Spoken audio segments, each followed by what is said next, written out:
শেষ হয়ে সব লয় হবে, ক্ষয় হবে, ধ্বংস হবে, কিচ্ছু থাকবে না। থাকবেন শুধু আল্লাহ সুবহানাহু ওয়া তাআলা। সুবহানাল্লাহি ওয়া বিহামদি। কোরআনে কারীম এ কথা বহু আগে আমাদেরকে জানিয়ে দিয়েছে। সুতরাং আসল জ্ঞানের কিতাবটাই হচ্ছে কোরআনে কারীম।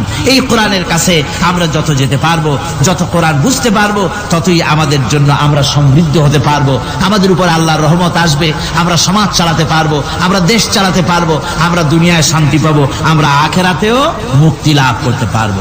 কোরআনে কারীম সমস্ত বিজ্ঞানের উৎস, দর্শনের। এইটা না জানলে কিছুই জানা হয় না, এটা জানা হলে সব জানা হয়। পণ্ডিত আপনার ডক্টর শহীদুল্লাহ, আল্লাহ জান্নাত নসিব করুন, সবাই বলুন আমিন। তিনি বলতেন, বড় বড় সেমিনারে গিয়ে বলতেন তিনি, যে আপনারা যারা বক্তব্য রাখতে এসেছেন, জনগণকে বলছি না, যারা বক্তব্য রাখতে এসেছেন, এমএ পাস করেছেন, ডিগ্রি করেছেন, পিএইচডি করেছেন, এভারসিএস করেছেন, বহু কিছু ডিগ্রি আপনারা লাভ করেছেন, নামের আগে 6 হাত লম্বা ডিগ্রি আপনারা লাগাইছেন, আপনারা পণ্ডিত ঠিকই, কিন্তু এই কোরআন শরীফের জ্ঞান যদি আপনাদের না থাকে, আপনারা পণ্ডিত, তবে আপনারা মূর্খ পণ্ডিত।